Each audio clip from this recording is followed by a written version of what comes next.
Hello everyone, welcome to Magnet Brains. I'm Vanya Naren, your IGKO, that's International GK Olympiad Educationist for grade 9th.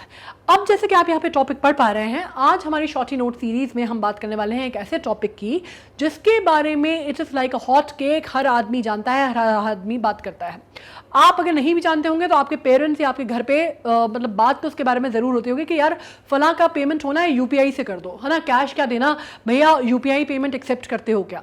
बहुत ही एक हमारी terminology का हिस्सा बन गया है ना, कि आप कहते हैं कि पेटीएम कर दूं या फ़ोन पे कर दूं क्या आपको, या गूगल पे कर दो या यूपीआई पेमेंट कर दो, है ना। तो बिल्कुल जिसको आप कहते हैं कि एक तरह से जो करेंसी है वो डिजिटलाइज कर दी गई है, इस तरह से कर दी गई है कि कैश लोगों ने रखना अपनी जेबों में बंदी कर दिया। मतलब वॉलेट्स में हार्डली सिर्फ इतना कैश पड़ा रहता है आजकल लोगों के जितना बहुत ही बेयर मिनिमम हो।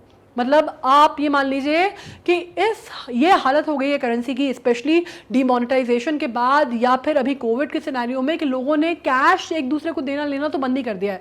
आप एक चाय की गुमटी पे चले जाइए, या आप सब्जी लेने चले जाइए, या आपके घर पे जो चंदा मांगने वाले आते हैं उनके पास भी एक क्यूआर कोड रहता है या फिर यूपीआई आईडी रहती है, जिसपे वो कहते हैं कि आप अच्छा कैश नहीं, आप तो यूपीआई कर दो, राइट। तो आज हम उसी टॉपिक के ऊपर बात करने वाले हैं, यूनिफाइड पेमेंट्स के ऊपर, यूनिफाइड पेमेंट इंटरफेस या यूपीआई के ऊपर, और आप समझ ही गए होंगे कि इसकी इंपॉर्टेंस क्या है। अब आज जो हम काम करने वाले हैं ना, वो हम ये कंसेप्ट पे वर्क कर रहे हैं। आईजीक्यू में आपको मालूम है that we work on the concept, ठीक है। अब इसके अलावा क्या होता है कि यहाँ पे मैग्नेट ब्रेन्स में जब हम पढ़ाई करते हैं तो हम A to Z पढ़ते हैं। हम ये नहीं करते यार कि सिर्फ पुरानी किताबें आपने पढ़ ली या पुराने पेपर्स आपने पढ़ लिए और आपने सॉल्व कर लिया और हो गया काम। कंसेप्ट पे पढ़ेंगे, पूरा कवर करेंगे और बिल्कुल फ्री ऑफ कॉस्ट करेंगे। ये तो मालूम है ना कि कोई फीस आपको नहीं लगती, कोई सब्सक्रिप्शन फीस नहीं देनी, कोई पैकेज नहीं लेना, कुछ नहीं करना, बस पढ़ना है अच्छे से और बढ़िया तरीके से पढ़ना है, सब कुछ पढ़ना है, ठीक है। अब जब हम यूपीआई की बात कर रहे हैं तो शॉर्टी नोट सीरीज में हमारे दो तरह से हम काम करते हैं। एक तो हमारा सीधी सी बात है कि कुछ टॉपिक जो होते हैं वो सिर्फ स्टैटिक जीके के होते हैं। स्टैटिक जीके के जो टॉपिक होते हैं वो कौन से होते हैं कि जो आपको पता होने चाहिए, एक रेगुलर जीके स्टैटिक जीके का हिस्सा है वो, और कुछ होते हैं जो करंट अफेयर्स का हिस्सा होते हैं।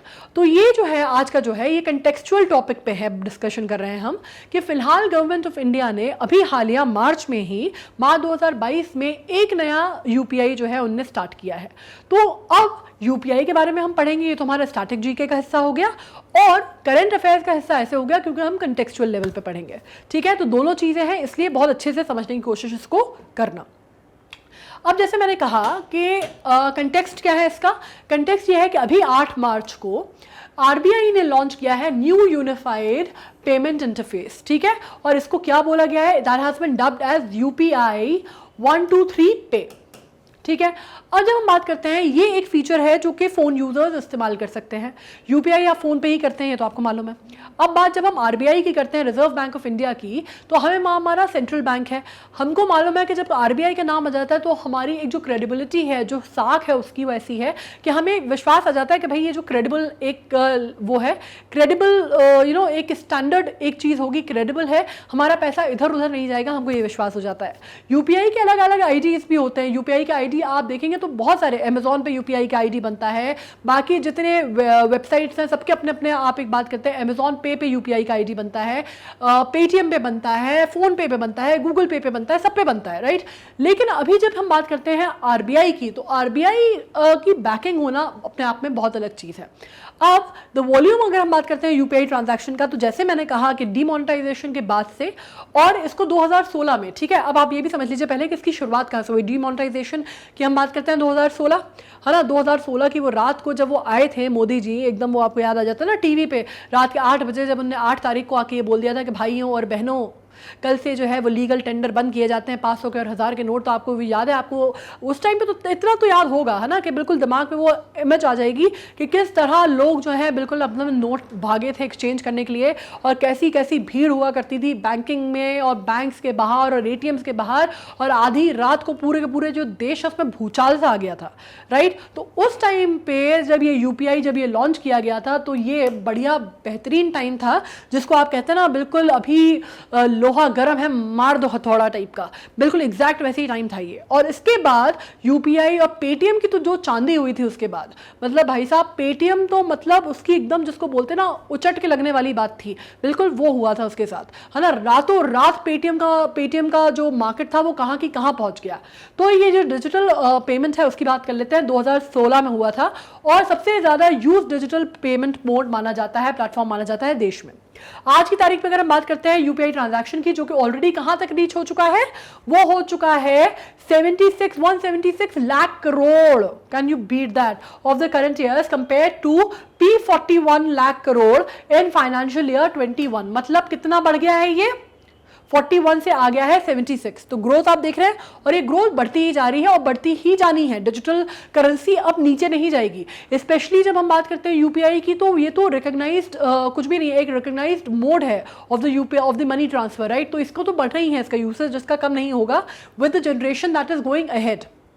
अब when we talk about it, about UPI हम समझ लेते हैं. It is a common platform through which a person can transfer money from his bank account to other bank account in the country instantly using nothing but his her UPI ID. ठीक है, इसमें आपको कुछ नहीं करना होता, आपको सिर्फ अपने UPI ID के थ्रू, जैसे अगर मैं बात करती हूँ मेरा, अगर मैं UPI ID के फॉर एग्जांपल बात करती हूँ, तो अगर मैंने नंबर लिया अपना 798XXXXX12, ठीक है, ये मेरा फोन नंबर हो गया. तो इसमें आपको क्या करना है, इसका अगर आपका यूपीआई आईडी है तो @ अगर मैं इसमें बात करती हूँ YBL, तो ये मेरा यूपीआई आईडी हो गया. तो ठीक है, तो सिर्फ इसके थ्रू अगर आप करना चाहें तो आप एक यूपीआई आईडी से, एक आईडी से दूसरे आईडी में पैसा ट्रांसफर कर सकते हैं इंस्टेंटली. मतलब पहले जो हम आरटीजीएस या नेफ्ट की बात करते थे, वो तो बहुत आगे की चीज़ हो गई कि आपको बैंक जाना होता था, फिर आपको आरटीजीएस करना होता था, नेफ्ट करना होता था. वो कुछ नहीं करना होता, आप सिर्फ एक आईडी से एक अकाउंट में दूसरे अकाउंट में पैसे ट्रांसफर कर सकते हैं within the blink of the, मतलब within the fraction of the seconds, right. इतना क्विक काम करता है. लॉन्च कब किया गया था, 2016 में, as a mobile first digital payments platform. Alright, जैसा मैंने कहा कि सबसे बेहतरीन टाइम था इस प्लेटफॉर्म पे इसको लॉन्च करने का, जब से सही टाइम था, क्योंकि सबसे ऐप्ट टाइम था, क्योंकि 2016 के बाद ही 8 नवंबर 2016 को डिमोनेटाइजेशन हो गया था. ठीक है, अब immediate money transfer through mobile device around the clock 24/7 and 365 days a year. अब इसमें कोई ऐसा नहीं है कि सेकंड सैटरडे है तो फोर्थ सैटरडे है तो आधे दिन बैंक काम कर रहा है, संडे की छुट्टी है, कोई हिसाब नहीं है. 24/7 है, साल के 365 दिन आप इसमें कभी भी जिस भी समय चाहें और जिसको भी चाहे उसको पैसा ट्रांसफर कर सकते हैं. इमीडिएट आपका पेमेंट सर्विस होती है, IMPS प्लेटफॉर्म कहा जाता है इसको, राइट. अब क्वेश्चन क्या बन सकता है इसमें, सबसे पहला क्वेश्चन तो ये बनेगा कि भाई 8 मार्च पे यूपीआई की अभी बात इतनी ज्यादा क्यों हो रही है, क्योंकि यूपीआई कोई नया प्लेटफॉर्म तो है नहीं अभी. Why is it buzzing in the air, अभी क्यों बात हो रही है, क्योंकि 8 मार्च को बहुत नया अभी टाइम हुआ है जब आरबीआई ने यूपीआई 1 2 3 शुरुआत की है. पहली चीज. दूसरी बात आ जाएगी कि यूपीआई की स्थापना कब हुई, शुरुआत कब हुई, 2016 से. ये क्वेश्चन पूछा जा सकता है. तीसरी बात ये हो सकती है कि उसकी अगर हम बात करते हैं IMPS प्लेटफॉर्म का मतलब क्या होता है, तो IMPS प्लेटफॉर्म का मतलब होता है इमीडिएट पेमेंट सर्विस प्लेटफॉर्म. ठीक है, अब यहाँ पे जैसे आप BHIM देख रहे हैं, तो BHIM क्या है, ये बेसिकली भारत इंटरफेस है. ठीक है, अब यूपीआई जो है वो completely interoperable and as such it is unique in the world where you have the interoperable system on the send and receive side. ठीक है, अब ये जो बात करते हैं हम, तो यूपीआई जो है वो कंप्लीटली पूरी तरह से इंटरऑपरेबल है. मतलब आप दो अकाउंट्स जो हैं वो दो यूपीआई जो आपके आईडीज हैं उसमें बिल्कुल टोटली आप एक दूसरे से आप एक्सचेंज ऑफ मनी कर सकते हैं कभी भी किसी भी समय पे. ठीक है, और ये अपने आप में बहुत यूनिक है. It was a very new concept, very good concept and very in Vogue concept. ठीक है, जहां पे आप बात कर सकते हैं किसी भी सेंड एंड रिसीव साइड. आपको मालूम है आपका सेंडर कौन है, सेंडर कौन सा आईडी है और रिसीवर कौन सा आईडी है, दैट इज इट. आपको सेंडर और रिसीवर आईडीज होने चाहिए, दैट इज इट. बाकी आपको कोई जरूरत नहीं है. हाँ, केवाईसी वगैरह करानी पड़ती है, तो वो तो एक बेसिक नीड है ना. केवाईसी वगैरह बहुत इंपॉर्टेंट होती है, जिसमें वो पैन कार्ड मांगेंगे आपसे, आधार कार्ड की डिटेल्स मांगेंगे, आपकी नो योर कस्टमर वाली चीज होती है केवाईसी, ये आपको बस करना होता है. इसके अलावा आप यूपीआई आईडी कोई भी बना सकता है. ठीक है, और डेवलप इसको किसने किया है, डेवलप इसको किया था national payment corporation of India. ये भी क्वेश्चन जो है बहुत इंपॉर्टेंट क्वेश्चन है कि नॉर्मली ये लोगों को पता नहीं होता, इसलिए मैं आपको बता रही हूँ. उसको आपको पता होना चाहिए कि ये नॉन प्रॉफिटेबल ऑर्गेनाइजेशन है. ठीक है, national payment corporation of India जो कि काम किसके अंडर करता है, जो कि आता है किसके विंग के अंडर काम करता है रिजर्व बैंक ऑफ इंडिया की गवर्नेंस और गाइडेंस के अंदर काम. ठीक है, तो इसकी इस वजह से भी क्रेडिबिलिटी पे अगर आप पूछते हैं कि किसने डेवलप किया है, किसके द्वारा डेवलप किया गया है, तो व्हाट यू नीड टू से is national payment corporation of India या फिर NPCI. ठीक है, इसमें जब हम बात करते हैं सिग्निफिकेंस क्या है, सिग्निफिकेंस तो मैंने आपको वैसे ही बता दी कि भाई आपको कोई इमरजेंसी है, कोई काम है, आज की तारीख में आप मानेंगे नहीं, मतलब लिटरली मैंने I have come across personally, मैंने देखा है कि हम गए थे मंदिर में खाने का वितरण करते हैं ना अपन, कि अपन किसी दिन कुछ अच्छा कुछ है, किसी का बर्थडे है, कुछ है, तो अपन गरीब लोगों को खाना खिलाते हैं। तो खाना खिलाना था मंदिर के बाहर, तो मैंने खाना खिलाया और वहाँ पे बच्चे खेल रहे थे 2, और उनसे मैंने पूछा कि भाई मुझसे कहने लगे दीदी पैसे भी दे दो। मैंने कहा बेटा पैसे तो कैश तो मैं लाई नहीं हूँ, कार में रखा है पर्स वर्स, मैं तो खाना दे आई थी बस। तो कहने लगे कि दीदी मोबाइल तो है ना आपके पास? तो मैंने कहा हाँ मोबाइल तो है, लेकिन कैश थोड़ा है, तुम तो कैश मांग रहे हो ना, पैसे नहीं है मेरे पास अभी देने के लिए। तो कहने लगे कोई बात नहीं दीदी, हम आपको अपनी मम्मी का वो बता दे रहे हैं, आप हमको वो कर दो, क्या बोलते हैं आप, वो मोबाइल से पैसे वो करते हैं ना, ट्रांसफ़र करते हैं ना, हम वो बता देते हैं, वो कर लो।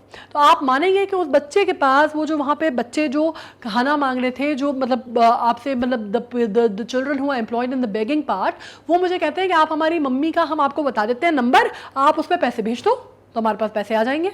आप सोचिए मतलब किस लेवल तक ये चीज़ बढ़ गई है, किस लेवल तक इसका यूसेज हो रहा है। मतलब ये एग्जाम्पल मैं आपको सिर्फ ये बताने के लिए कह रही हूँ कि सिर्फ एक कोई ऐसा नहीं है कि कोई एक पर्टिकुलर सेक्टर है जहाँ पे इसका इस्तेमाल होता है, किसी भी सेक्टर में आजकल आप यूपीआई के थ्रू पेमेंट करते हैं, ठीक है। इसका सिग्निफिकेंस जो है वो ये है कि इंटरऑपरेबिलिटी है, ऑपरेटेबिलिटी है between all sources and recipient of fund, consumer, business, fintech, wallet.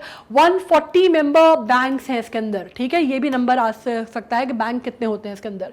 बाकी कहीं पे भी आप देख सकते हैं फिनटेक्स में, वॉलेट्स में ऐड किए जाते हैं। आपको मालूम है ना, अमेजॉन पे में अगर आप बात करते हैं, या गूगल की आप बात करते हैं, या अगर आप फोन पे की बात करते हैं, या अगर आप पेटीएम की बात करते हैं, तो आपके वॉलेट में पैसा पड़ा रहता है ना, वॉलेट में आपको मनी ऐड करना होता है, वॉलेट के थ्रू आप डायरेक्टली ट्रांसफर भी कर सकते हैं, ठीक है। तो कहीं पे भी इसको पैसे को आप इस्तेमाल कर सकते हैं, कहीं पे भी रिसीवर और सेंडर के बीच में ये जो एक्सचेंज ऑफ मनी है वो हो सकता है, ये इसकी सिग्निफिकेंस है।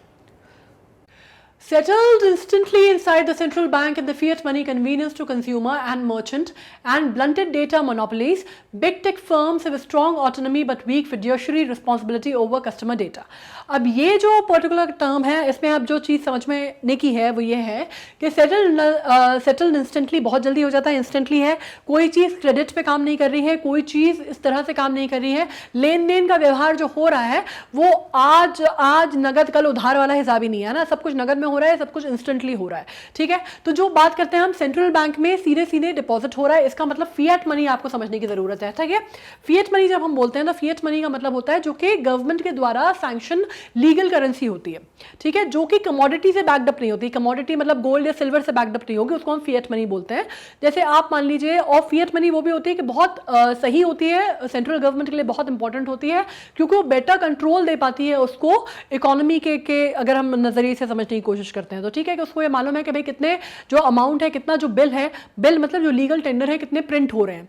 जैसे कि आप समझ लीजिए, अगर हम डॉलर की बात करते हैं या रुपए की बात करते हैं, नोट की बात करते हैं, तो वो जो है वो फिएट मनी है, ठीक है। तो ये बात समझ ली आपने। अब डेटा मोनोपोलीज की जब हम बात करते हैं कि big tech firm have strong autonomy but weak fiduciary responsibilities क्या होती है? फिड्यूशरी रिस्पॉन्सिबिलिटीज का मतलब होता है कि ये गवर्नमेंट का ऑर्डर के तहत तो नहीं होती। फिड्यूशरी का मतलब रिस्पॉन्सिबिलिटीज नहीं, मतलब फिड्यूशरी टर्म आप समझिए, रिस्पॉन्सिबिलिटी तो अपने आप में एक अलग चीज है।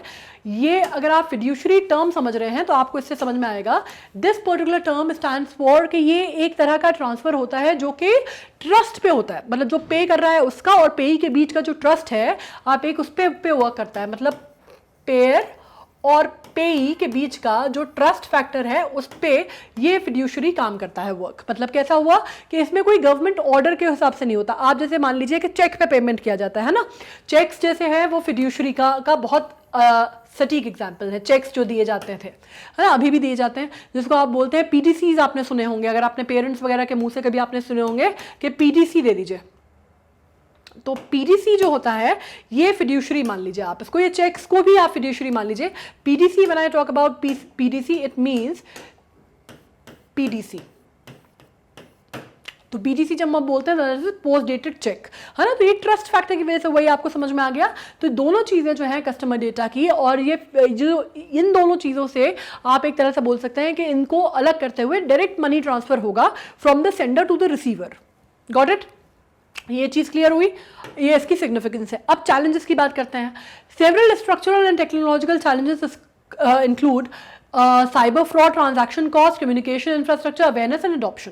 जो सबसे बड़ा प्रॉब्लम है इसका, बाकी सारी तो चीज़ें आप छोड़ दीजिए, अडॉप्शन वगैरह भी आजकल लोग, जैसे मैंने बोला, किस स्तर पे इसकी यूसेज बढ़ गई है कि अडॉप्शन तो आ गया है ना, एडॉप्शन तो आ गया है। मतलब अगर हम ये बात करते हैं कि आज की डेट में एक छोटा सा से जो बच्चे हैं जो ऐसी मंदिर के किनारे खड़े होकर खाना जिनको आप दे रहे हैं, वो अगर ये बोल सकते हैं, तो अडॉप्शन का तो मुझे लगता है कि इशू नहीं होना चाहिए। अब गांव देहात में दिक्कत ये हो सकती है कि भाई इसको चलाने के लिए आपको इंटरनेट कनेक्शन चाहिए, तो वो एक फैसिलिटी या इंफ्रास्ट्रक्चर की दिक्कत हो सकती है, क्योंकि ये पैसा जो है ऑब्वियसली किसके थ्रू हो रहा है, आपको नेट कनेक्शन के थ्रू हो रहा है। अब उसमें भी एक और चीज़ है कि आजकल सबके पास, ज़्यादातर लोगों के पास स्मार्टफोन्स रहते हैं, तो आजकल स्मार्टफोन्स हैं तो आपको इंटरनेट जो है आजकल बहुत सस्ती दरों पे, हिंदुस्तान में बहुत सस्ती दरों पे आपको नेट पैक्स मिल जाते हैं। तो वो भी एक तरह से, वो भी जो चैलेंज है वो काफ़ी हद तक पार कर लिया गया है, पड़ाव जो है काफ़ी हद तक पार कर लिया गया है। लेकिन फिर भी एक बेसिक कम्युनिकेशन इंफ्रास्ट्रक्चर की ज़रूरत है।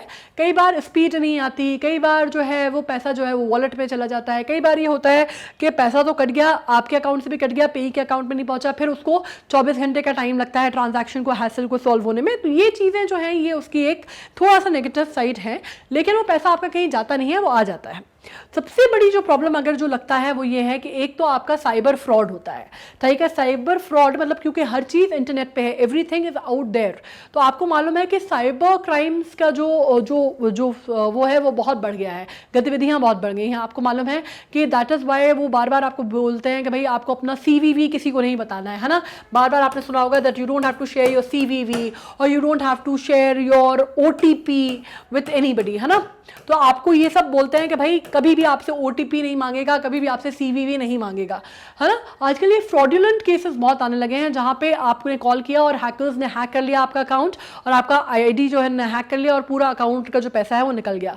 तो इस तरह के जो फ्रॉडुलेंट केसेस हैं वो बहुत ज़्यादा आने लगे हैं कि आपको किसी ने आपके पूरे का पूरा जो पैसा है आपके बैंक अकाउंट में वो आपके UPI ID से वो कर लिया। ये भी इस तरह के केसेस भी आए हैं। तो बहुत बड़ा ये साइबर फ्रॉड का दिक्कत है कि वो जो एक लूप होल है जिसको आप कहते हैं ना कि उसको टैकल करने में थोड़ी सी समस्या, थोड़ी सी परेशानी हो रही है। हालांकि उसके लिए अभी बहुत काम किया जा रहा है कि इनक्रप्टेड नेटवर्क्स हैं और उसमें एंटी, आपने देखे होंगे कि कई ऐसे नेटवर्क्स हैं जिसमें लिखा होता है कि भाई इसको बहुत ही सेफ सिक्योर्ड नेटवर्क्स हैं, है ना, या सिक्योर्ड जो जो जो ट्रांसफ़र है वो सिक्योर ट्रांसफ़र के थ्रू हो रहा है। तो ये सब कुछ चीज़ें हो रही हैं, लेकिन वो भी अभी प्रॉब्लम है। ट्रांजैक्शन कॉस्ट भी कई बार आ जाता है। ट्रांजैक्शन कॉस्ट कई बार क्रेडिट कार्ड्स वगैरह से अगर आप कर रहे हैं, या क्रेडिट कार्ड्स वगैरह से अगर आप पैसा वॉलेट में डाल रहे हैं, या आप कर रहे हैं UPI ट्रांसफर कर रहे हैं, वॉलेट में ऐड करके फिर आप कुछ भेजने की कोशिश कर रहे हैं, तो कई बार वो जो है वो ट्रांजैक्शन कॉस्ट आपको लग जाती है। कई बार कम्युनिकेशन इंफ्रास्ट्रक्चर, जैसे मैंने कहा कि आपको बहुत स्विफ्ट नेट कनेक्शन चाहिए, आपको बहुत स्विफ्ट सर्विसेज चाहिए, नेट पैक आपको चाहिए, या फिर आपके पास जैसे ऑप्टिकल, आजकल ऑप्टिकल फाइबर लाइंस चलती हैं, या उस तरह का आपको, या तो आपके पास फिक्स्ड लाइन हो उसके थ्रू आप कर लीजिए, या नेट पैक्स हो, तो वो कम्युनिकेशन इंफ्रास्ट्रक्चर चाहिए, स्मार्टफोन्स चाहिए आपको उसके लिए। अवेयरनेस तो मुझे लगता है कि आ गई है, स्पेशली इंडिया में जब हम बात करते हैं, डिमोनेटाइजेशन और कोविड, दो ऐसी चीज़ें हुई हैं जिसकी वजह से अवेयरनेस तो लोगों में आ गई है। एडॉप्शन आज भी प्रॉब्लम यह है कि नई जनरेशन तो हो रही है, लेकिन पुरानी जो जनरेशन है, जिन लोगों को कैश ट्रांजैक्शंस की आदत है, वो तो मैं आज भी ऐसे कई लोगों को जानती हूँ जो कि ATM से भी पैसा निकालना सही नहीं समझते। उनको लगता है कि भाई ATM से पैसा निकालना भी उनके लिए बहुत बवाल का काम लगता है, बहुत मुश्किल काम लगता है उनको लगता है कि नहीं, इससे तो बेटर है कि हम जाएंगे, हम चेकबुक से पैसे निकालेंगे, हम पासबुक की एंट्री कराएंगे, हम पासबुक से निकाल लेंगे पैसे, आपको हमको समझाने की ज़रूरत नहीं है। मतलब मैं खुद ऐसे दादाजी लोगों को जानती हूँ, दादाजी, नाना जी, नानी अम्मा, दादी अम्मा, मेरे खुद की सोसाइटी के आसपास रहते हैं, मेरे खुद के घर में ऐसे लोग हैं जिनको आप बोलो उनको लगता नहीं, हमको नहीं करना ये सब, हमको पढ़ना ही नहीं इस चक्कर में, हम नहीं निकालेंगे, हम तो जाएंगे चेकबुक्स लेके, हम अपनी पासबुक लेके जाएंगे, हम वहीं से निकाल के लाएंगे। तो ये भी है, ये थोड़ा सा ये अडॉप्शन का चक्कर आप मान सकते हैं, है ना। तो वो उनको नहीं आता ये UPI पेमेंट समझ में, और उनको तो खैर वो ATM का पेमेंट भी नहीं आता समझ में कि क्यों निकालना, उससे क्या दिक्कत है, लाइफ बढ़िया चल रही थी इतने सालों से, कोई समस्या आई, पूरी ज़िंदगी हमारी चली गई, बैंक में जाके हम पैसे निकालते थे, तो वो वाला चक्कर है ना। तो उनको थोड़ी सी प्रॉब्लम है। अदरवाइज अवेयरनेस एंड अडॉप्शन ठीक है, बाकी ये प्रॉब्लम थोड़ी सी ज़्यादा बड़ी हैं, साइबर फ्रॉड और इंफ्रास्ट्रक्चर वगैरह की। Also at present, efficient access to UPI is available largely via smartphones. ये तो मैंने कहा ही ना कि स्मार्टफोन्स इंफ्रास्ट्रक्चर की प्रॉब्लम ज़्यादा बड़ी है, ठीक है। अब how does the new solution UPI 123 work? अब बात ये हो गई भाई साहब कि चलिए अभी तक तो जो चल रहा था वो चल रहा था, अब ये नया जो UPI आप ले आए ये क्यों है, इससे क्या फ़र्क पड़ जाएगा, क्यों आया है, क्या चीज़ें चेंजेस होंगी, तो देखते हैं। ये न्यू UPI बेस्ड सर्विसेज जो है ये डिज़ाइन की जाती है to bring the digital platform, payment platform closer to significant number of feature phone mobile subscriber in the country which is estimated to be more than 40 crore. 40 crore लोगों के पास आज की तारीख में जब हम बात करते हैं, अपनी देश में 130 की आबादी है, 130 CR की आबादी इंडिया की मानी जाती है, ठीक है। तो उसमें से 40 करोड़ लोग आप मान लेते हैं, which is a good chunk of people, but still few people, like the very big chunk of people still don't have smartphones, that is different, पर फिर भी 40 करोड़ की आबादी जो है वो भी इस्तेमाल करती है, मोबाइल सब्सक्राइबर्स हैं, ठीक है। such users could either access the digital transaction platform through the USSD based process using the short code of *99#, which according to RBI is not popular, ठीक है। ये अकॉर्डिंग टू RBI ने इसके ऊपर एक सर्वे कराया और उन्होंने कहा कि भाई कुछ यूजर जो है वो डिजिटल ट्रांजैक्शन प्लेटफॉर्म जो है वो यूज कर सकते हैं, इसके थ्रू क्या करना है उनको, भाई कोड इस्तेमाल करना है उनको, लेकिन वो RBI ने सर्वे के हिसाब से उनको पता चला कि भाई ये जो है ये कारगर साबित नहीं हुआ, ये बहुत ज़्यादा लोग इस्तेमाल नहीं करते। तो फिर क्या हुआ, तो USSD based mobile banking can be used for fund transfer, checking account balance, generating bank statement among other users, ठीक है। अब मेन ऑब्जेक्टिव क्या था, main objective of the innovative *99# का मतलब ये था, payment service is to allow financial inclusion of the underbanked and economically weaker section of society and integrate them into the mainstream banking। अब इसका जो मेन चीज़ थी, तो जब मैंने ये बात कही ना आपसे कि कुछ ऐसे लोगों को मैं आज भी जानती हूँ कि भाई जो ATM से जाके पैसा निकालना भी विश्वास नहीं करते, मतलब आपको सुन के भी शायद हैरानी हो रही होगी या नहीं भी हो रही होगी, अगर आपके घर में भी अगर आपने देखा है, अपने आसपास देखा होगा तो, लेकिन हाँ मतलब आज के टाइम पर भी आप ये सोचिए कि किसी कोई अगर ATM से पैसा निकालने को समझता है कि नहीं इससे तो हम बैंक जाएंगे और निकालेंगे, तो अगर वो ईजी समझता है तो फिर आपको उनको समझाना और उनको कन्विंस करना बड़ा मुश्किल कार्य है, पहली चीज़। दूसरी बात, ये जो मेन ऑब्जेक्टिव था इसका इनोवेटिव *99# का, ये था कि भाई इसको अलाउ किया जाएगा financial inclusion of the under banked and economically weaker section. एक तो अंडर बैंक्ड, एक तो वो लोग जिनका इकोनॉमिकली वीकर सेक्शन से हैं या अनअवेयर है या फिर जो बैंकिंग में ज़्यादा उनका वो नहीं है, बैंक अकाउंट वगैरह उनका नहीं है, उनको सोसाइटी को, वो जो पर्टिकुलर सेक्टर है सोसाइटी का, उनको किसी तरह से इंक्लूसिव किया जाए और उनको मेन स्ट्रीम बैंकिंग में लाया जाए। तो इसमें वो नहीं आते, इसमें वो लोग नहीं आते जो कि चेकबुक और जो पासबुक पे एंट्री करा के पैसे निकाल रहे हैं, इनमें वो लोग भी आते हैं जो कि कहते हैं कि भाई हम पैसा निकालना ही नहीं चाहते या हमारे पास बैंकिंग वही नहीं है, या फिर इतना मतलब आप कह सकते हैं एक इकोनॉमिकली वीकर सेक्शन से आते हैं सोसाइटी के, जिनके पास है ही नहीं।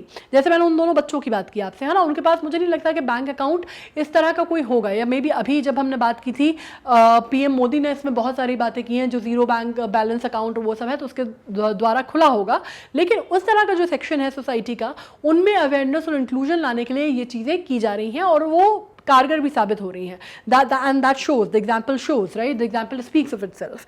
अब बात हो रही है, the USSD based process is considered cumbersome, which users require to send multiple messages and charged for same, not supported by all mobile services provider। तो ये जो USSD बेस्ड है ना, ये थोड़ा सा cumbersome प्रोसेस है, इसमें भाई यूज़र को ना बहुत बार मशक्क़त करनी पड़ी है, बड़ी झंझट करनी पड़ती है, कई बार उसको मल्टीपल मैसेजेस भेजने पड़ते हैं, फिर पता चल रहा है कि वो चार्ज किया जाता है उसको कई बार, और फिर वो इतनी इफेक्टिव नहीं होती सर्विसेज, फिर वो OTP का झंझट है, बहुत सारी झंझट है। तो उसको थोड़ा सा, जिसको कहते हैं ना, फास्टन करने के लिए, एक्सपीडिएट करने के लिए ये जो भी गवर्नमेंट की स्कीम है वो लाई गई है।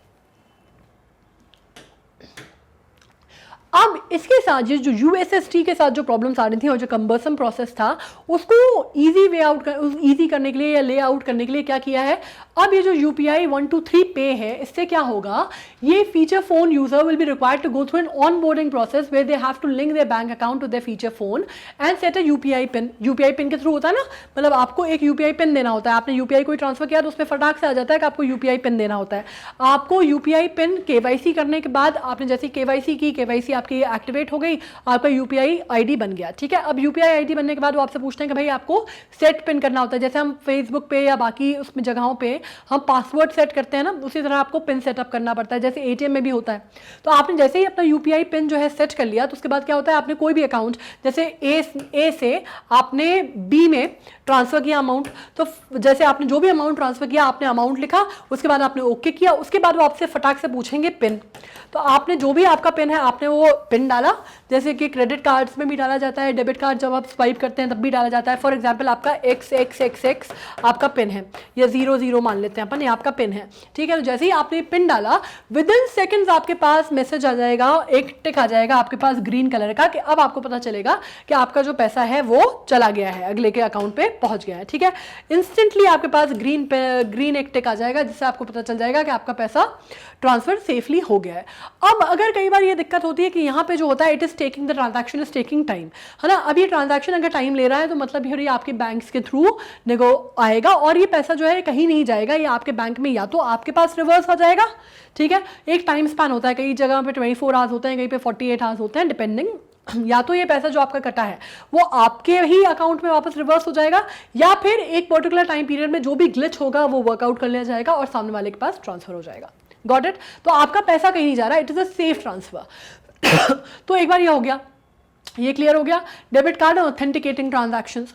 अब once they have completed this initial process, user will be able to use the new UPI facility through one of the 4 distinct payment options that don't require any internet connection. अब इसके through ये जो है, ये जो उसको facilitate कर रहा है, तो बाकी जो यूपीआई में जो दिक्कत हो रही थी अभी तक कि भाई आपको इंफ्रास्ट्रक्चर चाहिए था, आपको स्मार्टफोन चाहिए थे, आपको एक मोबाइल बैंकिंग, जब हम बात करते हैं मोबाइल बैंकिंग नहीं सॉरी, आपको एक अच्छा इंटरनेट कनेक्शन चाहिए था जिसके थ्रू आप काम कर सकें। यही होता है ना। आगे जिस दिन आप, कई बार आपको दिक्कत कब होती है यार, जब कनेक्शन नहीं आ रहा, वाईफाई नहीं है, या नेट नहीं काम कर रहा, यही दिक्कत होती है, तो वहाँ पे आपका यूपीआई जो ट्रांजैक्शन है वो फेल हो जाता है।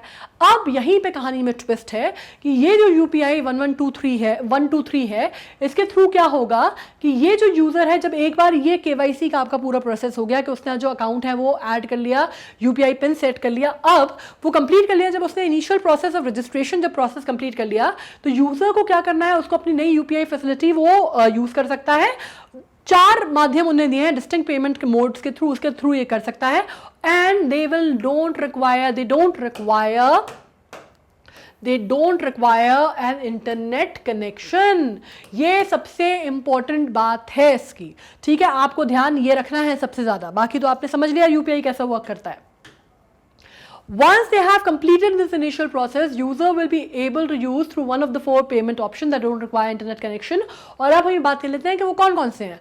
पहला है how will user make payment without internet। सबसे पहली चीज हमारे दिमाग में आ जाती है कि यार ये कैसे होगा, मतलब मुझे आपके अकाउंट में पैसे डालने, मेरे पास इंटरनेट कनेक्शन ही नहीं है, अगर मैं सर्वर पे मतलब कैसे ही होगा, ये आपकी समझ में नहीं आ रहा है ना, मेरे भी नहीं आ रहा था। तो अब अपन काम करते हैं, तो उसके लिए जो ये प्रॉब्लम है ये सॉल्व कर दी गई है कि यूपीआई 123 पे सर्विस जो है वो 3 स्टेप मेथड है to initiate and execute services for users which will work on phone which do not have an option on internet connection। अब ये उन फोनों पे काम करेगा, उन फोन्स की बात हो रही है, उस पे काम करेगा जिसमें इंटरनेट कनेक्शन या तो नहीं है या लिया नहीं जा सकता, दोनों ही बातें हैं, ठीक है। उस पे काम करेगा। कैसे करेगा? The new UPI payment system offers users 4 options to make payment without internet connectivity। पहला है IVR के through, interactive voice response. IVR तो आपको मालूम होगा, IVR सर्विसेज होती है, कस्टमर सर्विसेज भी IVR होती है कहीं, है ना। Interactive voice response, app based functionality के थ्रू, मिस्ड कॉल फैसिलिटी के थ्रू कि आपने बढ़िया मिस्ड कॉल दे दिया, आपने उनकी उस पर मिस्ड कॉल मारा, आपने बंद कर दिया missed call, proximity sound based payments के थ्रू, ठीक है। इनके थ्रू ये काम करेगा। अब जब हम बात करते हैं इसमें कैसे काम करेगा, तो इसको समझने की बात है।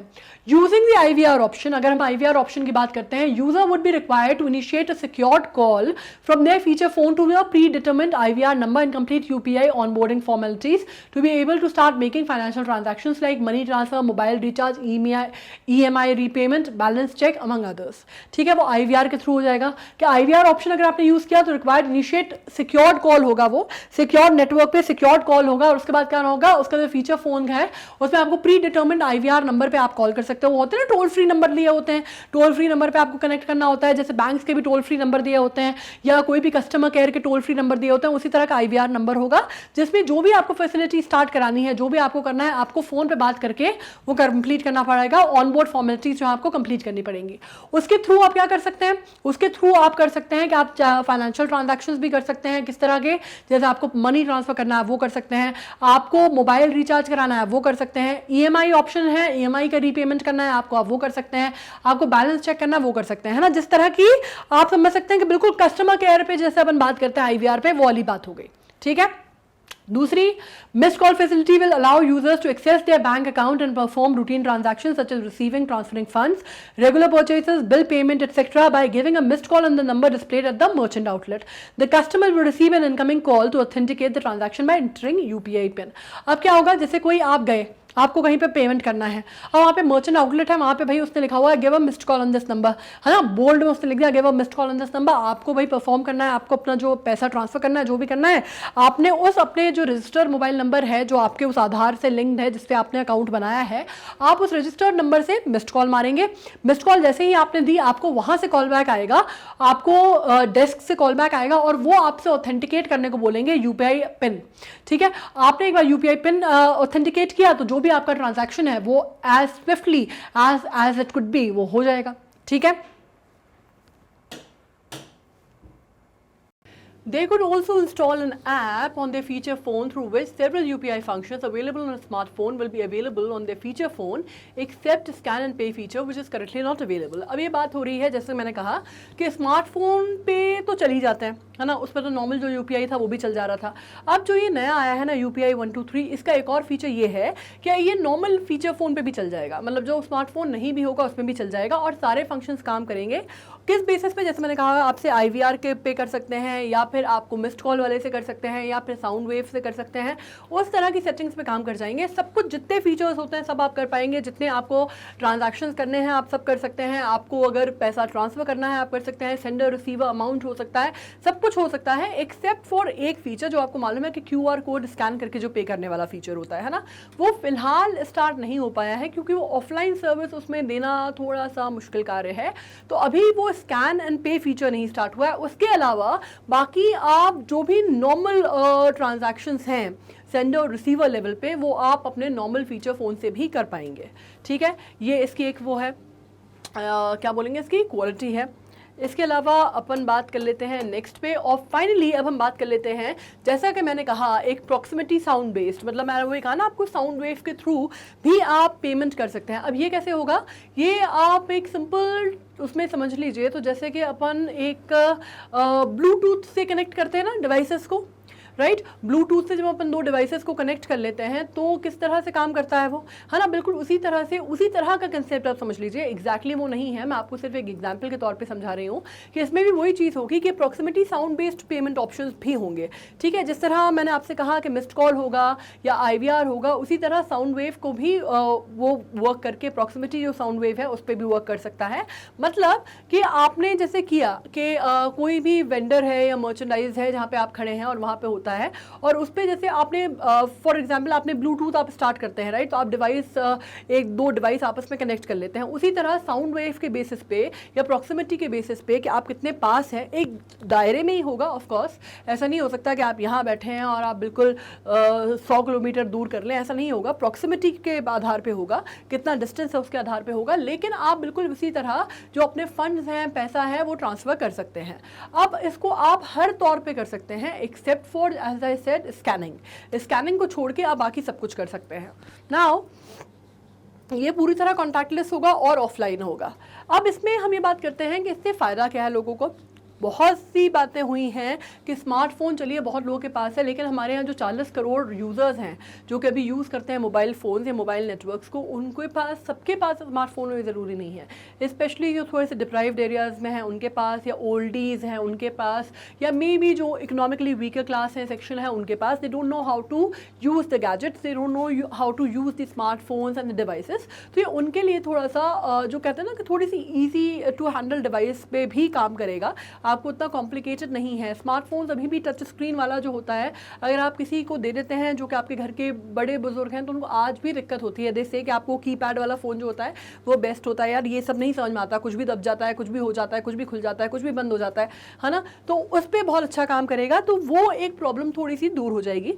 अब इसके थ्रू ये जो UPI 123 है, इसके थ्रू क्या होगा, आप किसी को भी, जैसा मैंने कहा कि सेंडर रिसीवर मोड पे आप पेमेंट कर सकते हैं, आप अपने दोस्तों को कर सकते हैं, आप किसी किसी UPI ID को कर सकते हैं, आप किसी को भी कर सकते हैं, एंड दैट इज इंस्टेंटली, बिल्कुल इंस्टेंटली होगा। आप फास्टैग रिचार्ज कर सकते हैं, आप यूटिलिटी बिल्स रिचार्ज कर सकते हैं, पे ऑफ कर सकते हैं, EMI इंस्टॉलमेंट्स आप पे ऑफ कर सकते हैं, आप अपना अकाउंट ट्रांसफर्स कर सकते हैं, लाइक आप पैसा ऐड कर सकते हैं, वो कर सकते हैं, ट्रांसफर कर सकते हैं, all the kind of financial transactions जो कि UPI पे आज तक होते हैं, UPI नॉर्मल UPI पे होते हैं, वो इस पे भी होंगे। Just the scan option is not available as of now, और वो भी आगे चल के हो सकता है। ओके अब हम बात कर लेते हैं कि क्या इस तरह की जो फैसिलिटी है जो हमें मिलती है इंडिया में, जब हम बात करते हैं, बहुत सारे हमारे यहाँ तो UPI में हम बात करते हैं, फ़ोन पे है, पेटीएम है, भारत पे है, राइट। तो इस तरह की जब हम बात करते हैं तो क्या इस तरह की कोई चीज़ बाकी और देशों में भी होती है या इस्तेमाल की जाती है? तो सबसे अगर हम बात करते हैं तो डेवलपिंग कंपनीज़ में, डेवलपिंग इकोनॉमीज़ में काफ़ी ज़्यादा है, डेवलपिंग इकोनॉमीज़ में काफ़ी ज़्यादा चलता है ये, स्पेशली अफ्रीका में अगर हम बात करते हैं तो अफ्रीका में काफ़ी इन वोग है ये, बिल्कुल उसी तरह जैसे इंडिया में है, ठीक है। अगर हम मोबाइल पेमेंट की बात करते हैं तो do not rely on internet connectivity like the ones based on USSD और SMS, ठीक है। ये तो हम बात कर ही चुके हैं USSD और SMS की। SMS तो आपको मालूम है ना कि SMS जो हम मोबाइल से मैसेजेस भेजते हैं, बिल्कुल उसी तरह की बात हो रही है। तो अब क्या हो रहा है, वे introduce many years ago and are still being used in some developing countries. अभी भी अगर हम बात करते हैं तो व्हाट्सएप आ गया है और भी टेलीग्राम आ गया है, बहुत सारी चीज़ें आ गई हैं, लेकिन SMS अपनी जगह SMS है ना। SMS की अपनी क्रेडिबिलिटी अभी भी है। अगर आपको कोई मैसेजेस वगैरह आते हैं जो आपके बैंक अकाउंट वगैरह से रिलेटेड है या कोई भी चीज़ है, तो वो व्हाट्सएप नहीं आते, नॉर्मली फॉर्मल उस पर नहीं आते, वो आपके पास जो आएगा वो ऑटोमेटेड SMS आते हैं, राइट। तो उनकी अभी भी जिसको आप कहते हैं कि क्रेडिबिलिटी भी अभी अपनी जगह है और उनकी योग्यता भी अपनी जगह पर अभी भी है, despite the fact that many online things have come up. अब वो क्यों है? क्योंकि उसके लिए आपको ऑनलाइन रहने की या इंटरनेट कनेक्शन की ज़रूरत नहीं होती, है ना। तो जब आपका इंटरनेट कनेक्शन ऑफ हो जाता है, आप किसी बाहर या बीहड़ में या दूर इलाके में चले जाते हैं, यहाँ पे नेट कनेक्टिविटी खत्म हो जाती है, वहाँ पे भी आपको आप फटाफट अपने फ्रेंड को अगर बुलाना होता है तो आप वहाँ पे SMS कर देते हैं, because WhatsApp is not working, right. तो उनकी क्रेडिबिलिटी अपनी जगह है। उसी तरह जब हम बात करें UPI 1 2 3 की, तो उसकी भी अपनी क्रेडिबिलिटी अपनी जगह हो जाएगी, उसका भी अपना यूसेज, अपनी फंक्शनैलिटी की अपनी अहमियत होगी, क्योंकि वह ऐसी जगह पे और ऐसे लोगों को टारगेट करके बनाया गया है, फीचर करके बनाया गया है, जिनके पास अभी भी इंटरनेट की सुविधा उपलब्ध नहीं है, या उपलब्ध है तो उतनी ज़्यादा नहीं है, या हमेशा इंटरनेट नहीं आता, कहीं ना कहीं सिग्नल्स वीक हो जाते हैं, कोई दिक्कत होती है, इंटीरियर का इलाका है, गांव देहात का इलाका है, या कोई बहुत ही ले ऑफ लोकेशन है, मे बी पहाड़ी इलाका है जहाँ पे नेट आता जाता रहता है, ऐसी लोकेशंस पे वो बहुत सार्थक सिद्ध हो सकता है, ऐसा सरकार का मानना है। अब बात कर लेते हैं, one of the major mobile payment system globally was introduced by Vodafone's Kenyan associate. अगर हम ये बात करते हैं सबसे पहले की, अगर शुरुआती दौर की बात करते हैं कि शुरुआत कहाँ से हुई, तो इसको आप कह सकते हैं कि वोडाफोन ने इसकी शुरुआत की थी, ठीक है। वोडाफोन ने कीनिया में बेसिकली कीनियन एसोसिएट जो है वो सेफ्रिकॉन 2007 में इसकी स्टार्ट की थी। हमारे यहाँ ये 2016 में आया है ना। तो काफ़ी साल पहले, जैसे मैंने कहा कि अफ्रीका में ये काफ़ी साल पहले से है, और काफ़ी साल से बहुत इसका जो यूसेज है वो बढ़ता ही गया है। अगर आप इसका ग्राफ स्टडी करेंगे अफ्रीकन कंट्रीज़ में, आप कीनिया में, इथोपिया में और भी जगह पे आप इसका ग्राफ स्टडी करेंगे तो आप रियलाइज़ करेंगे कि ये जो है ये बढ़ता जा रहा है, इसका जो यूसेज है वो कम नहीं हुआ है, डिग्रेड नहीं हुआ है, it has grown over the years. Specially Covid time पे वहाँ पे भी बहुत इसने हाइक देखा था, बिल्कुल उसी तरह जैसे इंडिया में काफ़ी ज़्यादा शूट हुआ था मार्केट, उसी तरह इसका जो यूसेज का मार्केट था बहुत ज़्यादा शूट हुआ था अफ्रीका में भी, ठीक है। Now this question becomes important कि ये बात की जाए कि सबसे पहला जो मूवमेंट हम कह सकते हैं कि सबसे पहले शुरुआती तौर पे कहाँ पे आई थी इस तरह की पेमेंट, या इस तरह का इंटरफेस, पेमेंट इंटरफेस कहाँ पे यूसेज में आया था, तो आप कह सकते हैं कि सबसे पहले अफ्रीका में इसकी शुरुआत मानी जा सकती है कि 2007 में सैफ्रिकॉन ने इसकी शुरुआत की थी, या सफारीकॉम ने इसकी शुरुआत की थी, सॉरी सैफ्रिकॉन नहीं, सफारीकॉम ने इसकी शुरुआत की थी। नाउ एम पैसा है वहाँ पे, एम पैसा which is Africa's leading mobile, ठीक है। एम पैसा सुनने में बिल्कुल इंडिया जैसा लग रहा है, लेकिन वहाँ पे एम पैसा जो है वो अफ्रीका का बहुत लीडिंग मोबाइल पेमेंट नेटवर्क है, मोबाइल पेमेंट इंटरफेस है, जो कि यूज़ किया जाता है डेमोक्रेटिक रिपब्लिक ऑफ कॉन्गो में। आप देख सकते हैं डेमोक्रेटिक रिपब्लिक ऑफ कॉन्गो, जैसे मैंने कहा, इजिप्ट है, घाना है, कीनिया है, लेसोतो है, मोज़म्बिक है, बहुत सारी जगहों पे बहुत सारे उसमें नेटवर्क को, बहुत सारी जगहों को ये कनेक्ट करता है, और बहुत सारी जगहों पे ये 51 मिलियन यूजर्स आप इसके मान सकते हैं, कस्टमर्स मान सकते हैं, जो कि अभी ये फैसिलिटीज यूज कर रहे हैं, and that is why the graph is always going up up and up, ठीक है। और इसका ट्रांजैक्शन अगर आप कहते हैं सर्विसेज का, तो it is known to be the $314 billion industry अभी की डेट में, as of now it stands, right. और ये कहा जाता है, ये जो सर्वे है ये किसने किया था? वोडाफोन ने। ये जो आपको आंकड़े मिल रहे हैं ना, ये आंकड़े आपको किसके द्वारा मिल रहे हैं? वोडाफोन के द्वारा मिल रहे हैं, ठीक है। उन्होंने इसके ऊपर एक सर्वे किया था जिसके थ्रू इन्होंने आंकड़े निकाले और उन्होंने कहा कि भाई इतनी इतनी हमारी इकोनॉमी है और इतनी इतनी ग्रोथ जो है उसने इंटरफेस ने देखी है। अब अगर हम इसको कंक्लूड करते हैं, now let's down to the conclusion, अगर हम इसको कंक्लूड करते हैं तो हम क्या समझ पा रहे हैं? लॉन्च ऑफ UPI 123 पे जो है makes facilities under UPI accessible to the section of society which was far been excluded from the digital payment landscape. In that way, it is promoting great amount of financial inclusion in our economy. सबसे important और सबसे अहमियत जो इसका part रखता है पूरा का पूरा, अगर हम देखते हैं तो पहली चीज़ है कि हम डिजिटल मनी को दो तीन चीज़ें हम पॉइंट में समझते हैं, ठीक है। जो यहाँ लिखा है वो तो ठीक है, हम दो तीन चीज़ें पॉइंटर्स में समझते हैं। पहली चीज़, डिजिटल मनी को प्रमोट किया जा रहा है, ठीक है। जैसे कि UPI के थ्रू या RBI का वैसे भी एक नोशन था, या हमारे अगर हम बजट में भी देखते हैं तो एक नोशन आया था कि अब हमको एक समझ में आ रहा था कि now we are going for the digital currency को हम एक तरह से बढ़ावा देंगे। डिजिटल करेंसी एक RBI अपनी लॉन्च भी करने वाला था, ठीक है। तो एक ये पहला पड़ाव आप उस दिशा में मान सकते हैं। First, that you are promoting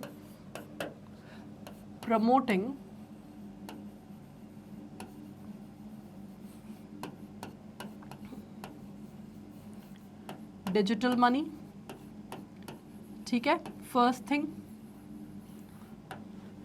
second, inclusivity.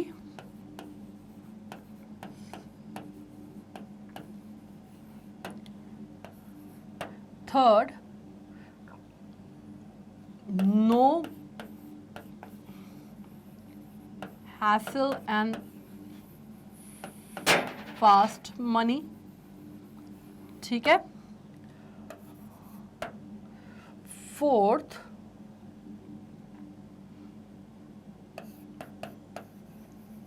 easier and convenient. Fine.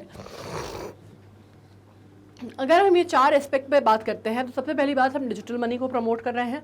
मतलब जो कैश रख के घूमने वाली चीज़ है वो तो वैसे भी अगर आप देखते हैं तो एक बहुत बड़े तबका, एक बहुत बड़ा जो एक चक है सोसाइटी का, उससे ख़त्म हो गया। लोग आजकल कैश रख के नहीं घूमते, बहुत हार्डली, जितना एक बेयर मिनिमल अमाउंट है जो कि बहुत इंपॉर्टेंट है उतना ही आजकल आपको लोगों की जेब में मिलेगा।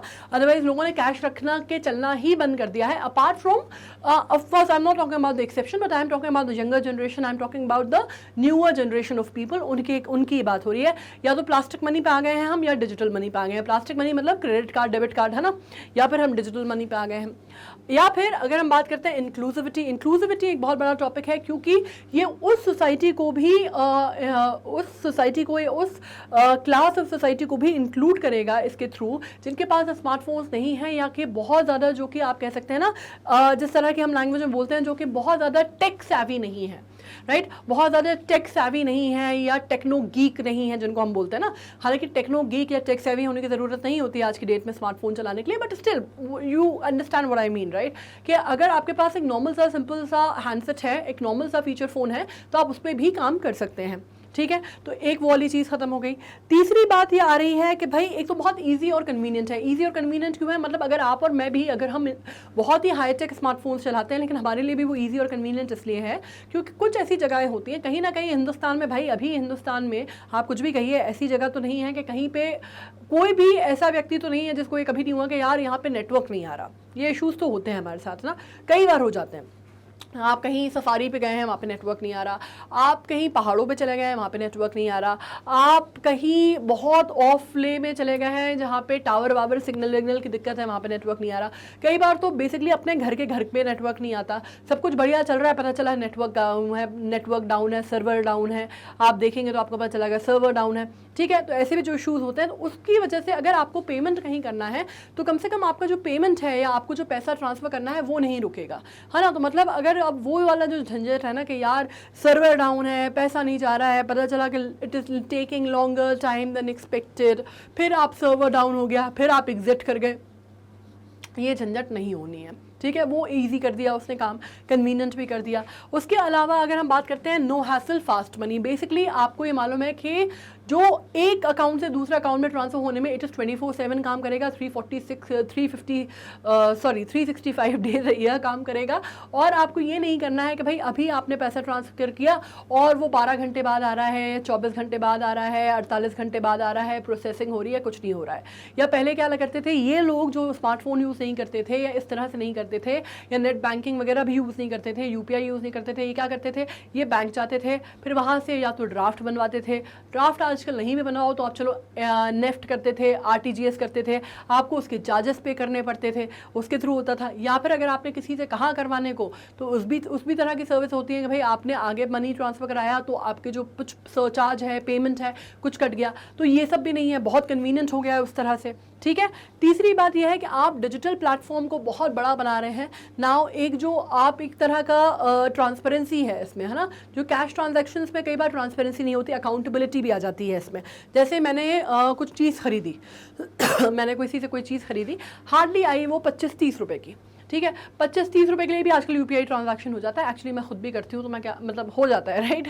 तो ऐसा नहीं है कि आपको बहुत बड़े बड़े रकम के लिए करना है, 25-30 रुपए के लिए भी आप वो क्यूआर कोड आपने स्कैन किया और आपने पेमेंट कर दिया, ठीक है। तो अब क्या होता है ना कि पहले अगर वो 25-30 रुपए जो आपने खरीदे वो कहीं से भी अकाउंटेड नहीं होते थे, है ना, कि आपने 25-30 रुपए का कोई सामान खरीदा। जैसे फॉर एग्जांपल अगर मैंने अपने जो मेरा बेटा है उसके लिए मैंने चॉकलेट खरीदी, ठीक है। सो आई बॉट अ चॉकलेट, जो नॉर्मल वो चॉकलेट्स आती हैं जो होममेड चॉकलेट होती हैं वो खरीदी मैंने। तो वो कुछ आई 150-200 रुपए की, समथिंग कुछ एक पैक आया उसका, और 150-200 रुपए की होममेड चॉकलेट थी। अगर मैं उससे लेती तो ऑब्वियसली अगर मैं कैश देती तो बात खत्म हो जाती, कहीं रिसीट नहीं था उसका, है ना, कोई रसीद, कोई पेमेंट। अब कोई ऑब्वियसली मैं 150 रुपए की चॉकलेट जो मैंने किसी से खरीदी है, होममेड है, वो अगर मैं लेती तो मैं उनसे ये तो नहीं बोलती कि आप मुझे रसीद दो। आई मीन हम इतने कायदे से हमें ये चीज़ करनी चाहिए कि हम कुछ भी जाके खरीदें, छोटी से छोटी चीज़, बड़ी से बड़ी चीज़, हमको उसकी रिसीट लेनी चाहिए। मत प्रैक्टिकल लाइफ में हम ये सब नहीं करते, है ना। तो हम क्या कहते हैं कि हाँ ठीक है, हो गया, हमको रसीद नहीं चाहिए। तो वो पैसा जो है वो कहाँ गया, वो इकोनॉमी के फ्लो में तो नहीं आया, वो उसका जो आप कहते हैं अकाउंटेबिलिटी तो नहीं आई, है ना। वो पैसा इस तरह का, मैं तो एक हूँ, इस तरह के उनके दिन में कितने ग्राहक आते होंगे, कितने कस्टमर्स आते होंगे और कितना जो उनका मनी है that is not accounted for. तो एटलीस्ट आप जब यूपीआई पेमेंट करते हैं, जब ये करते हैं तो एक ट्रांसपेरेंसी भी आती है पेमेंट में, राइट। एक ट्रांसपेरेंसी आ गई, everything is on the digital platform, everything is there on the accounts. आपको मालूम है सामने वाले के आपके उसमें भी दिखेगा, आपके पेमेंट्स में, उसके भी पेमेंट रिसीव्ड पेमेंट्स में दिखेगा, राइट। तो एक अकाउंटेबिलिटी भी आई है, ठीक है। दूसरी और सबसे इंपॉर्टेंट चीज़ अगर हम बात करते हैं तो मुझे लगता है कि एक फाइनेंशियल इकोनॉमी में एक बूस्टअप आया है। फाइनेंशियल इकोनॉमी जिसको हम बोलते हैं कि हमारे इकोनॉमी में एक इंक्लूजन आया है, मतलब कोई भी सेक्टर सोसाइटी जो कि एक्सक्लूसिव थे, जो कि आउट थे, जो कि अभी तक उसका हिस्सा नहीं थे, उनको ये एक साथ लाने की कोशिश की गई है और बहुत सार्थक प्रयास है। And I hope that it really works out well, because ये बहुत अच्छी सिचुएशन, बहुत अच्छा ऐप है और बहुत वर्किंग, मतलब इस अगर आप कहेंगे तो actually it's a very convenient thing to use. Now with this we come to an end of UPI। आपको आई एम श्योर कि आपको UPI के बारे में मैंने जितनी चीज़ें बताई होंगी वो भी आपको क्लियर हुई होंगी। आप कहीं पे भी कोई भी कन्फ्यूजन है तो नहीं होगा। UPI 1 2 3 पे के बारे में जो बातें हमने की वो भी क्लियर होंगी, जो कंटेक्स्ट हमने डिस्कस किया वो भी क्लियर होगा कि अभी आज की तारीख में हम क्यों ये डिस्कस कर रहे हैं, क्योंकि ये हमारे स्टैटिक जीके का भी हिस्सा है और हमारे करंट अफेयर्स का भी हिस्सा है और आईजीके के लिहाज से it is considered to be an important topic, ये आ सकता है, ठीक है। तो अब इसमें अगर कहीं कोई कंफ्यूजन हो, अगर कोई भी कंफ्यूजन हो, बाकी तो मुझे नहीं लगता कहीं होगा, थोड़ा बहुत कंफ्यूजन अगर कहीं हो सकता है तो ये हो सकता है कि वो 3 किस तरह के 4 पेमेंट है जिस तरह से हम कर सकते हैं उसको विदाउट इंटरनेट, है ना। तो वो उसमें कंफ्यूजन अगर लग रहा हो कहीं तो what you can do is you can go back और फिर से एक बार वो जो इतना पार्ट है वो पढ़ लो। अब आपको मालूम है हमारा डेटा आपको या हमारा कंटेंट आपको कैसे एक्सेस करना है, उसमें कोई डाउट नहीं है ना। आपको जाना है मैग्नेट ब्रेन्स की वेबसाइट पे magnetbrains.com। उस पर आप जब खोलेंगे तो आपको मालूम है कि K-12 तक की एजुकेशन हमारे यहाँ मिलती है। उसके अलावा NTSC हो गया, मार्गदर्शन हो गया, आपका जिसको बोलते हैं ओलंपियाड हो गया, सब जितने ये एग्ज़ाम्स होते हैं ना उन सब की तैयारी भी आपको कराई जाती है और बिल्कुल फ्री ऑफ कॉस्ट कराई जाती है। आपको सिर्फ क्या करना है, नीचे आपको जाके जो एक्सप्लोर टॉप कोर्सेज का ऑप्शन लिखा होता है वहाँ पे क्लिक करना है। जो भी आपने क्लिक किया, जैसे आपने ओलंपियाड किया तो जितने भी तरह के ओलंपियाड हमारे यहाँ रन होते हैं, चाहे आप इंग्लिश ओलंपियाड बात कर लें, मैथ्स कर लें, साइंस कर लें या फिर कर लें अपना जीके ओलंपियाड, तो आपको यहाँ मिल जाएगा। Now you got to go for watch now पे जाएंगे, क्लिक करेंगे, जो भी खुलेगा जैसे ऐसे खुल गया आपका, ठीक है। तो चैप्टर वाइज आपको वीडियोस मिल जाएंगे पूरे सिलेबस ओवरव्यू के, and what you need to do, आपको इसको स्क्रॉल अप करना है। आप इसको स्क्रॉल अप करते जाएंगे, जो भी आप देखना चाहते हैं सब सीक्वेंस में मिलेगा, आपको कहीं पे भी ऐसे जाके ढूंढना घूमना नहीं पड़ेगा। जिस भी सीक्वेंस में वीडियोस गए हैं, लॉन्च हुए हैं, आपको उसी वीडियो में उसी सीक्वेंस में मिल जाएंगे। Now you got to open that. आप खोलेंगे तो इस तरह का एक पेज ओपन होगा जिसमें सब कुछ दिया हुआ है। आपको मालूम है कि आपको एक पूरा वीडियो है जिस तरह का है चल का पूरा आया था या ब्रॉडकास्ट हुआ था, आपको जो भी पार्ट देखना है यू कैन स्क्रॉल अप और आप इसमें सिलेक्ट कर सकते हैं the part that you want to see. पूरा देखना है वेल एंड गुड, नहीं देखना you can always go to the next video. तो ये क्लियर हो गया कि आपको कैसे एक्सेस करना है। अब एक बात आ जाती है कि जब हिंदी मीडियम के जो हमारे स्टूडेंट्स थे, विद्यार्थी थे, वो बहुत उनको दिक्कत आती थी क्योंकि वो कहते थे कि सब कुछ जो है वो अंग्रेजी में पढ़ाया जाता है ना, हर चीज़ जो है वो इंग्लिश में होती है, लिखा भी इंग्लिश में जाता है, पढ़ाया भी इंग्लिश में जाता है। So what you need to do is कि हाँ अब आ गई है, वो भी चिंता करने की ज़रूरत नहीं है। आपको क्या करना है, केवल आपको हमारी हिंदी वेबसाइट जो है मैग्नेट ब्रेन्स हिंदी पे जाना है और उसमें जितना भी कंटेंट है, जो भी पढ़ाया जा रहा है, समझाया जा रहा है, सब कुछ हमारी अपनी भाषा में होगा। तो आपको कोई भी दिक्कत या परेशानी वहाँ पे नहीं होगी, ठीक है। ये भी प्रॉब्लम दूर हो गई है। अब इस पे आ जाते हैं, एक और बात कर लेते हैं अपन बात कर लेते हैं अपने ओलंपियाड के शेड्यूल के वीडियोस कब आते हैं। मंडे ट्यूसडे वेंसडे मतलब शुरुआती 3 दिन, सोमवार मंगलवार और बुधवार, सुबह 10 बजे से 7 बजे तक आते हैं अलग अलग अंतराल पे। शाम के 7 बजे भैया मिलेगा आपको IGKO का, जो जिसको बोलते हैं ना कि हमारा आप प्रीमियर सेट कर सकते हैं, आप उसका जो रिमाइंडर है वो सेट कर सकते हैं, तो आपको पता चल जाएगा कि हमारा वीडियो कब आ रहा है। हालांकि वो चीज़ I am sure you have done it so far, इतने टाइम से हम IGKO पढ़ रहे हैं, तो ये तो मुझे अभी बताने की ज़रूरत नहीं है। और यूट्यूब पर भी मुझे आप लोगों को, मास्टर लोगों को बताने की ज़रूरत कुछ नहीं है, क्योंकि यूट्यूब के तो आप लोग मतलब बिल्कुल ही जिसको कहते हैं ना चैम्प्स हैं, ठीक है। तो यूट्यूब पर भी आपको सब कुछ मिल जाएगा बिल्कुल उसी तरह जैसे हमारी वेबसाइट पे है, बिल्कुल वैसे ही मिलेगा। कोई दिक्कत कहीं, कोई परेशानी नहीं होगी, सब कुछ सीक्वेंस ऑर्डर में है। कई स्टूडेंट्स को मैं देखती हूँ जिनको दिक्कत आती है, वो पूछते हैं कि भाई ये नहीं दिख रहा, वो नहीं दिख रहा। आप एक बार मैग्नेट ब्रेन्स पे तो जाइए यूट्यूब चैनल पे, उसमें आप खोलेंगे तो आपको सब कुछ मिलेगा। आपको प्लेलिस्ट भी मिलेगी, आपको कम्युनिटी पोस्ट भी मिलेगा, आपको सब्जेक्ट वाइज सब कुछ डिटेल्स मिलेंगी, ठीक है। और सब वैसे ही मिलेंगी जैसे हमारी वेबसाइट पे है। All you need to do is you can like share and subscribe if you think that you are making a difference. और जो बाकी लोग हैं उनको भी फ़ायदा होगा, जो कोचिंग में, ट्यूशन्स में बच्चे जो पैसे दे रहे हैं और उसके बाद भी उनको रिटर्न्स नहीं मिल रहे, तो at least education should be free of cost, है ना, सबके लिए। तो मैं उम्मीद कर रही हूँ कि ये जो मैंने पढ़ाया है ये बहुत अच्छे से, बहुत क्लियर हुआ होगा। कोई कंसेप्ट, किसी चीज़ में अगर कोई दिक्कत है तो what you can do is you can always write to us. आजकल हमारे फेसबुक, इंस्टा पे भी आपको पूरे अपडेट मिल जाएंगे। तो अब मतलब पढ़ाई जो है वो जम के करनी है, कोई बहाना, कोई रीज़न, कोई लॉजिक नहीं चलेगा, ठीक है। Now I hope the current affair series is going good. आपको बहुत कुछ जिसको कहते हैं फ्रूटफुल मिल रहा है, and you people are doing well. आप लोग अच्छे से हैं, बढ़िया हैं, मस्त हैं, स्वस्थ हैं, and having a good time of life. Now I am signing off and you take care of yourself. Thank you so much.